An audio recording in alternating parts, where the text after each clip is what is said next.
이 땅두릅 같은 경우도요, 이렇게 밭에나 이런 데 많이 심어 놓습니다. 땅두릅은 우리가 나무에서 자라는 그 두릅나무 있죠, 참두릅하고 잎이 이렇게 비슷합니다. 비슷한데 가시가 없어요. 자, 한번 보세요. 이렇게. 근데 밑에 요 털 같은 가시가 많이 있죠. 요거는 땅두릅이라 하는 겁니다. 요것도 지금 이제 요런 데는 봄나물로 드실 만한 그런 거죠. 자, 땅두릅이 이렇게 있고요. 그다음에 여기 보면 구기자순입니다. 구기자순 같은 경우는요, 이렇게 회색빛이죠. 회색빛의 구기자순은 요거는 이제 나물로 해서 이렇게 드실 수가 있죠. 이렇게 야들야들합니다.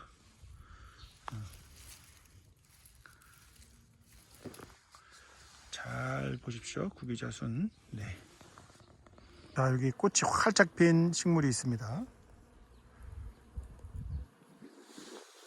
잎은 보통은 이렇게 3장, 그죠? 이 안에 지금 무슨 소리가 나는지 한번 봐보세요.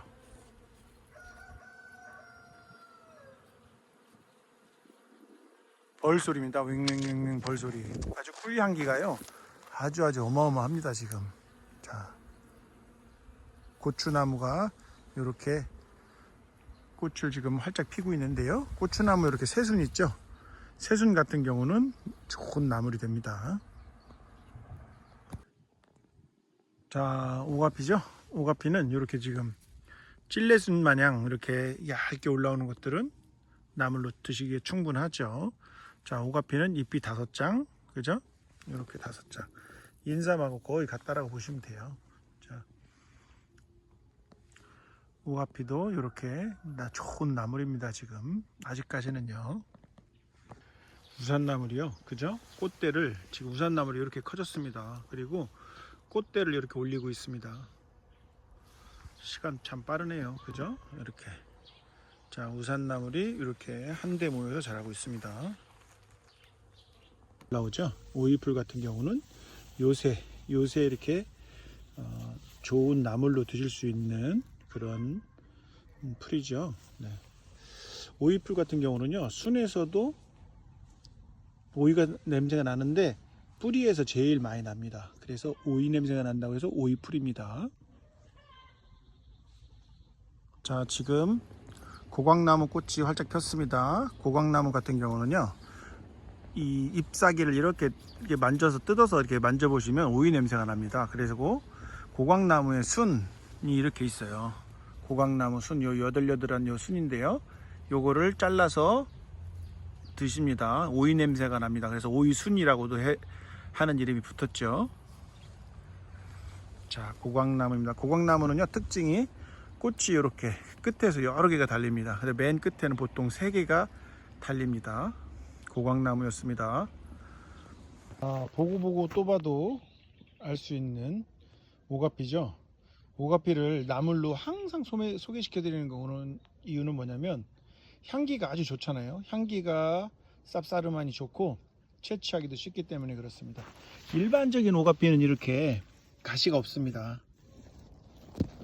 자, 일반적인 오가피는 가시가 별로 없고요. 잎은 이렇게 5장.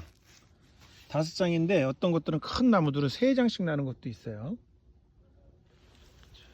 이런 식으로 나는 것도 있습니다. 이렇게 3장, 4장. 그러니까 꼭 그것만 볼 게 아니고 전체적으로 5장 있으면 이게 오가피구나 생각하시면 됩니다.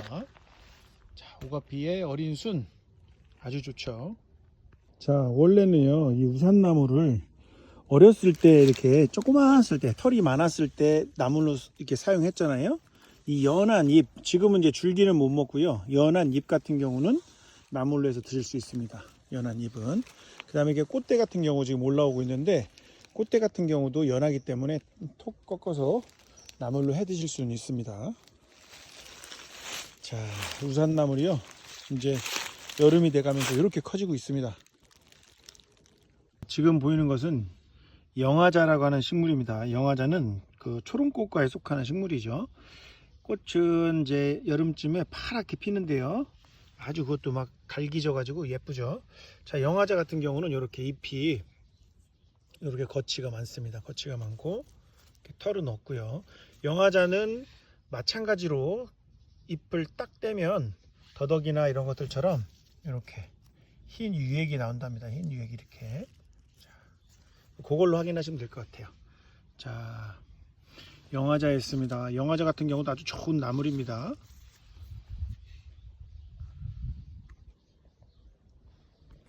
자, 여기에 보면요, 병풍쌈이 이렇게 있습니다. 병풍쌈은 이렇게 갈라지고요, 어마어마하게 큽니다. 이것도 병풍쌈 같은 경우, 어린 잎 같은 경우는 나물로 드십니다.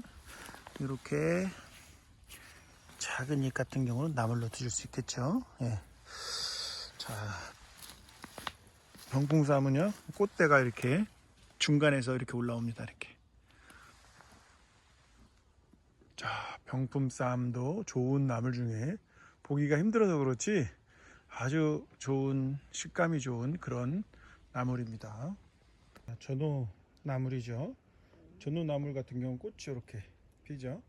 지금은 이제 꽃이 폈으니까 많이 컸잖아요. 노새가 된 거죠. 그래서 이 줄기 같은 경우는 이제 먹지는 못하겠지만 잎 같은 경우는 데쳐서 드실 수 있습니다. 자, 요즘에 전어나물의 특징은 꽃이 이렇게 각각 다 다릅니다. 크기가 잘 보시면 다 달라요. 각각. 그다음에 잎은 이렇게 생겼고요. 줄기는 이런 식으로 생겼습니다.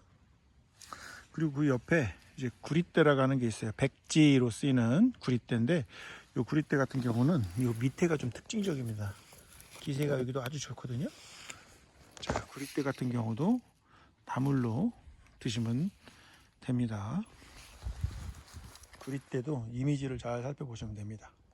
오가피 중에서요, 이렇게 잎이 작은 오가피가 있습니다. 이렇게 가시도 제법 있죠. 여기 보면 이거는 섬 오갈피라고 하는 식물입니다. 섬 오갈피 같은 경우도 오가피니까, 그렇죠? 나물로 드실 수 있죠. 잎이 5장인 거는 오가피밖에 없습니다.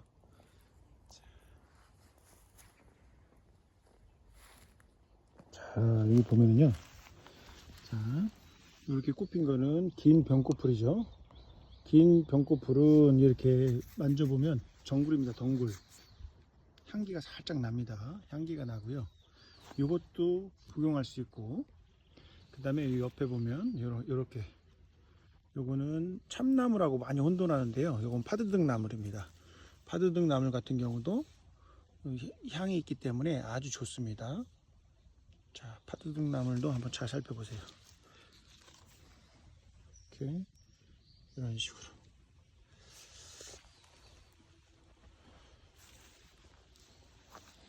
자, 그 다음에 이렇게 생긴 게 있죠. 이런 거는 곰치죠. 곰치는 이렇게 홈이 이렇게 쑥 이렇게 파여 있습니다. 그래서 곰치가요, 요거는 작은 거예요. 요거에 한 5배 정도 되는 게 있습니다. 제 얼굴을 가릴 정도입니다. 이렇게 조그마한 것도 있고요. 그죠? 이런 것들은 곰치죠. 곰치도 드실 수 있죠. 당연히. 아, 그리고 바디나물입니다. 바디나물은요, 잎에 이것도 특징적인 게 있습니다. 잎이, 어린 잎은 이렇게 3장으로 딱 끝나는 게 있어요. 이런 식으로 이렇게 3장. 그런데 조금 이제 노쇠한 것들은 이렇게 커지죠. 보통 이렇게 달렸는데 이렇게 커집니다. 이렇게. 자, 한번 봐보세요. 이것도 바디나물. 이것도 보통 성인들 목 정도까지 키가 커집니다. 보라색 꽃이 피고요. 당귀 비스듬하게 꽃이 피거든요. 이것도 아주 좋은 나물입니다. 바디나물입니다. 지금 보이는 이 식물이요, 삼립국화죠. 삼립국화는 어마어마하게 큽니다. 그런데 이게 크지만 이 잎사귀 있잖아요. 잎사귀를 이렇게 떼가지고 요거를 데쳐 드시면 아주 향기도 좋고요, 식감도 좋고 아주 좋습니다. 자, 삼립국화입니다. 삼립국화 한번 보세요.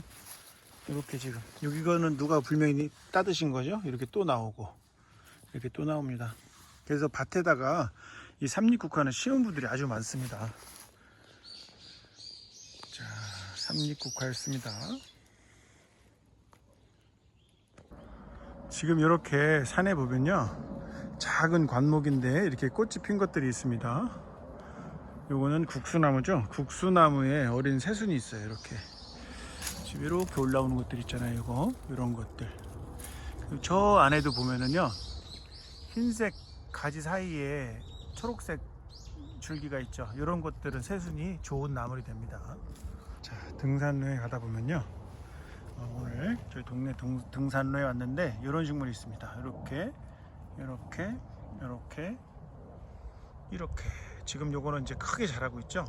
이 안에 자세히 보면요, 꽃몽우리도 있습니다. 요거는 밀나물이거든요. 누군가 보면 또 이거 똑 따가실 것 같은데, 하여튼 밀나물이 이렇게 지금 기세는 아주 좋습니다. 지금 제 새끼손가락만 하죠. 자, 밀나물도 이렇게